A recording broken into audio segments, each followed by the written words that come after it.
Alright guys, so here we are back in the garden. We went back to the store to Rural King. We got some more corn. If you haven't checked it out, the Instagram post that I posted with the pictures of the type of corn that we've got, it's early sunglow. And we picked 3 more packs. We wanted to get 6 more packs, but there was none. And the reason probably being because it is an early maturity kind of corn. It has a 65-day maturity rate. So what I've been doing is just trying to do 3 rows of the corn, about pinky to thumb distance apart. I'd say what, 7 inches, 6-7 inches? Probably 6 inches. So just kind of pinky and thumb in the middle and just making a hole and just eyeballing it. Sorry for the unexpected pause. We had dogs barking, people walking by. But anyway, so what I've been doing is just kind of holding my thumb and my pinky finger this far apart and about 6 or 7 inches, and just kind of putting my fingers in the middle of the holes and just eyeballing it. So while we were paused, I went ahead and sowed some of the corn kernels, and we're pretty much going to just do this the whole entire way down, and then we'll come back and cover it up. And you said you're going to plant stuff in between? Yeah. I'm kind of going to do almost the 3 sisters minus one of the sisters, so we're going to do just corn and beans. And what you want to do is get a whole bean that would need some kind of support. This way the corn stalks act as that trellis, and the tendrils of the beans just climb up. And I actually have an example of that in my raised garden bed in the backyard. It's too close. Of one of the beans that we planted that actually started looking for some kind of support system and then finally found the corn stalk. So I'll show that to you later.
Alright guys, so it's the next day at our house.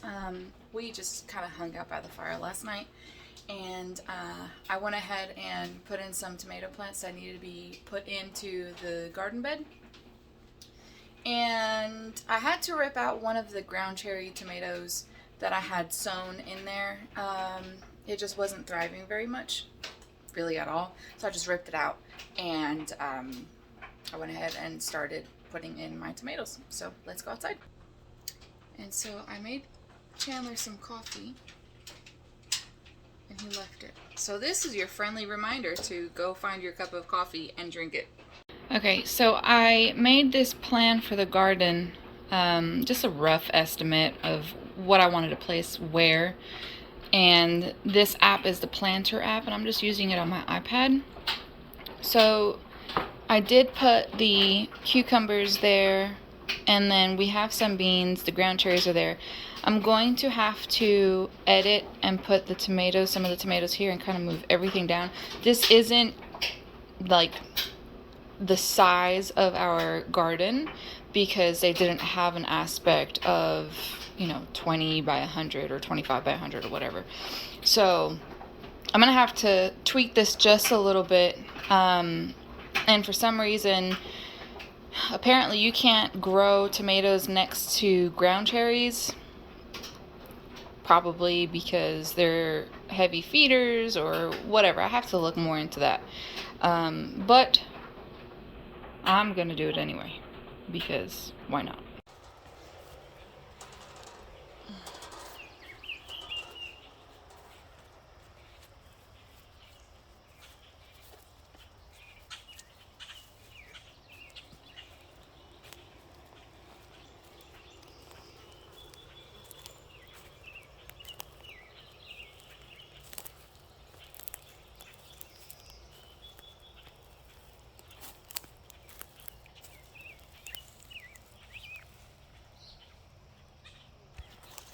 Okay, so here is where there's the ground cherry. So now we have 3 instead of 4.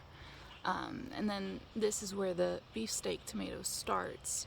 And these 3 I had grown from cuttings, actually, from the suckers.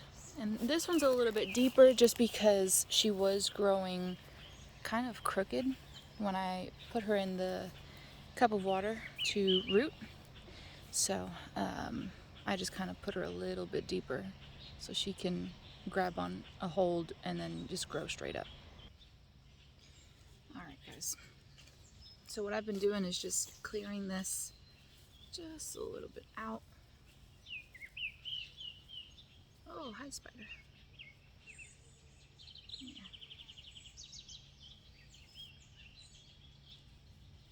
And I disturbed a whole colony of ants now.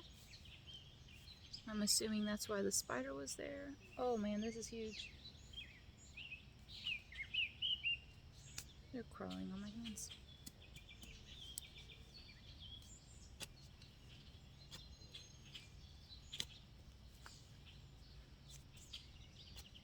Hey Chandler, there's another ant nest here in the grass.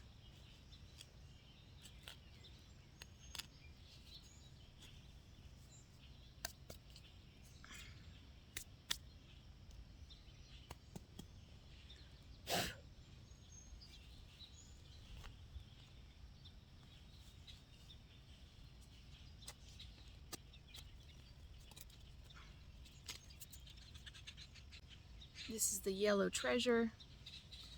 It is also an indeterminate tomato. And that one I got the seeds from the library. So what I'm going to do is just kind of squeeze the pop. And you want to support the plant and just pop it up. And so she was starting to get root bound. She's starting to crawl around here and on the bottom. It's not too bad, but she definitely needed more space.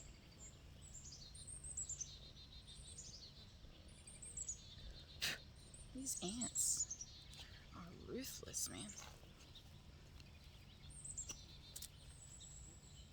You want to dig the hole fairly deep, because tomatoes like having their roots in deep. Oh, hi ants. These ants are killing me. But we're going to do our best to work quickly.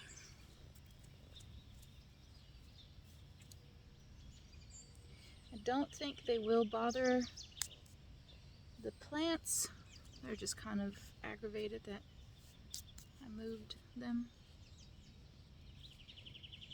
And now I'm doing just a little mound.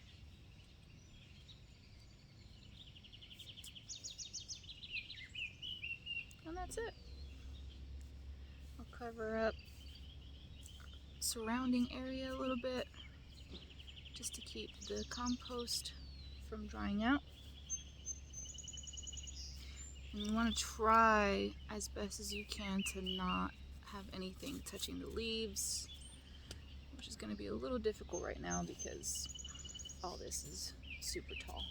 But you want to avoid anything touching the leaves so they don't start getting sick and get, I think it's blight. And then the leaves will start, yellowing, and you'll have to save that before anything else happens. All right, I'm gonna move on to the next one.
So after I put in the tomatoes in the big garden bed, I went towards the end and I put in our pepper plants.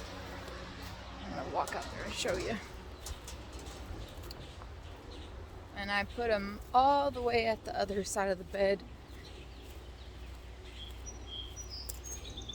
just because pepper plants need full sun. And so we have these two trees that are blocking a lot of the afternoon sun. So this part here gets full sun all day. And my plan is to put whatever can deal with partial shade, partial sunlight back there. See how much all that covers. So eventually our plan is to knock down those trees. But until then, here are the pepper plants. Let me switch this around. There are the pepper plants. There's my magnolia tree. Here are the serrano peppers. I only have 2 from those, I believe. And then these were the pepper plants that I had gotten from the community college here by us. And then I'm gonna hop over here, and this was how I covered up the corn, just because we have a lot of birds, especially robins, that enjoy picking out seeds. I just got something in my boot. Anyway, those robins really enjoy picking through seeds and dirt and everything. So I just went ahead and covered it with some spare tulle. So the plan for the garden, probably for the winter time, is just to kind of get some like low tunnel stuff going on and plant some kale, cauliflower, broccoli. Probably start on with some of the peas. They don't take very long to germinate or maturity, harvest time. Trying to think what else. I have the whole list in my notebook. There's Chandler. The heat zapped him. But yeah, anyway, so that's one of the trees there. You can see. It's a big tree. But yeah, there's the view of the garden, what we've got of it, and we still need to put in some more compost, as you can see. We're not done with it. We have a few more loads to do. But as far as what we're doing today, I don't think we're going to be doing very much. It's hot. The sun is beating down. Baby girl is sleeping. And we are just going to chill out for the rest of the afternoon. I think we're going to make some steaks for dinner. Pretty excited about that. I got Chandler a grill master box for Father's Day. And it's got a bunch of steaks and a bunch of different cuts of meat, so he's excited about it. He's taking a snooze on his chair. But yeah, I just want to thank you guys for hanging out with me for the past 2 days. And I will continue to update you guys. Thanks. See ya.